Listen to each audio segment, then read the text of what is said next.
Right now, Russian forces are setting their sights on the capital city of Kyiv, advancing to the doorstep of that city.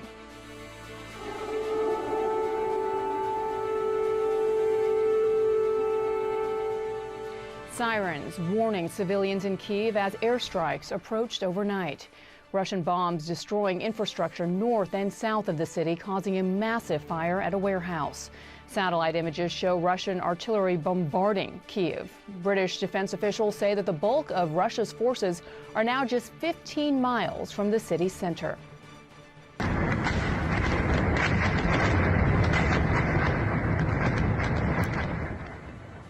Fierce fighting also underway in many other parts of the country. Cities in Ukraine's east and south are under a sustained Russian onslaught. And new today, the leaders of Germany and France calling for an immediate ceasefire during a phone call this morning with Russia's Vladimir Putin.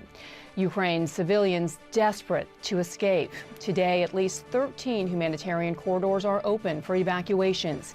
The UN says more than 2.5 million Ukrainians have fled the country.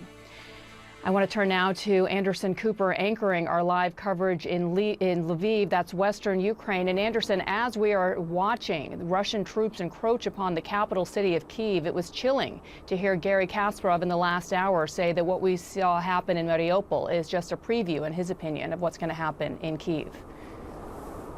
Yeah, and certainly a lot of people throughout Ukraine are watching what is happening in Mariupol, the siege on that city, the flattening of neighborhoods in some parts of that city, a city which is, according to officials there, has really run out of supplies, drinking water. It is really a miserable scene, and again, a harbinger perhaps of what might happen in other cities. CNN Selma Abdelaziz is here with me in Lviv. Let's talk about a little bit. We heard this call from Macron and German Chancellor Scholz to Vladimir Putin calling for a ceasefire.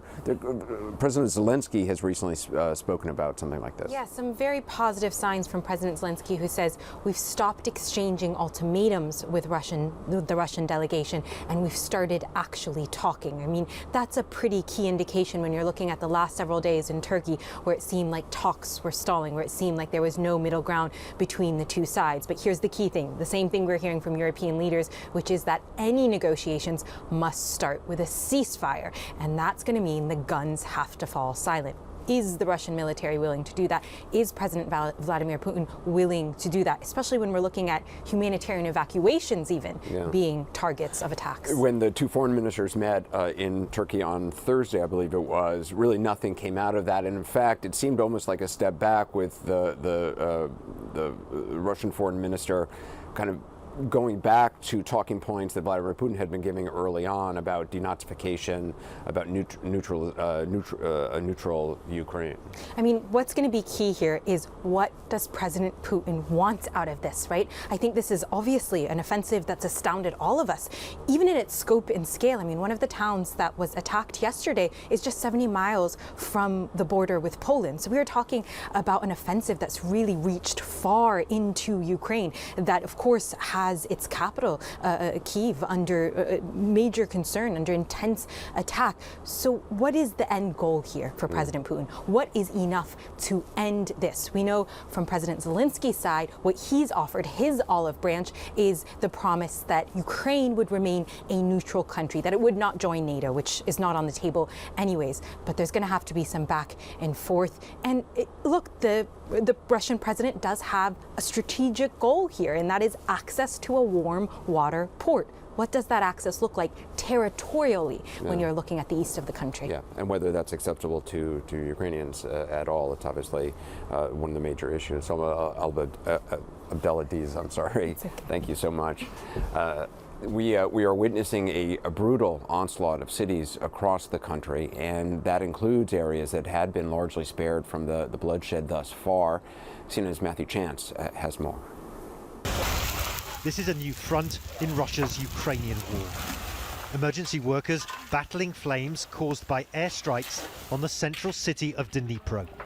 Ukrainian officials say an apartment building, a kindergarten, and a two-story shoe factory were targeted and destroyed, causing casualties. To the west, in the Ukrainian city of Lutsk, just 70 miles from NATO ally Poland, a strategic airfield also came under attack. With the invasion now in its third week, Russia appears to be widening its assault. And there are concerns of escalation too. Russian state television has been broadcasting these images of fighters from Syria, said to be volunteering to join the fight on Russia's side. The Kremlin backs the Syrian regime of Bashar al-Assad, and the scenes appeared shortly after Putin told his Security Council that foreign fighters should be invited to join in. So if you see people who want voluntarily, without payment, to come and help people living in Donbass, well, we need to meet their efforts and help them to reach the combat zone. These are thugs from Syria, said President Zelensky of Ukraine, from the country destroyed in the same way the occupiers are destroying us, he said. Later, at a Kremlin meeting with his Belarusian ally, President Putin struck a different, upbeat tone, saying he'd been informed of certain positive shifts in recent negotiations with Ukraine, although it remains unclear what those positive shifts could be. But they don't seem to be diverting Russia from its invasion course. New satellite images suggest a massive Russian military column north of the capital, Kiev, has now dispersed, with some elements repositioned into forests and countryside around the capital. And these are the latest images from the besieged Ukrainian town of Volnovakha in the country's southeast. Russian troops moving through the streets, which are now reported to be under their full control. Bit by bit, Ukraine, it seems, is being overrun. Matthew Chance, CNN, Kiev. With us now is Halina Yanchenko. She's Deputy Majority Leader in Ukraine's parliament. She is in western Ukraine. Thanks so much for being with us. Russian forces have been widening their strikes now to western Ukraine with bombs and missiles. Why do you think they have hit the airfield in Lutsk? I think this is pretty clear. They are trying to shell the infrastructure object, air-related infrastructure. So Ukraine has less infrastructure to fight back. But we still have airports, and we can use planes, and we desperately need more military planes to actually fight back with Russians in air. And we really hope that we will receive more military aid, including air defense, both anti-missile and military plane to protect our people. I should say that actually Russian troops did not receive any major military successes, and that's why they have started a real terror in the land of Ukraine. They have started to kill innocent civilians and to shell just neighborhood, residential neighborhoods, hospitals, kindergartens, and school massively. What they are doing in Mariupol is a crime against humanity. Also, you mentioned previously in your program that we have managed to negotiate the humanitarian corridors. That's true, it happened a week ago, but we see that in a number of cities around Kiev and also in the east of Ukraine, we still can't let people out of the city. We can't help them to evacuate themselves because Russian troops are shooting at innocent civilians. They are shooting at families with children at their arms.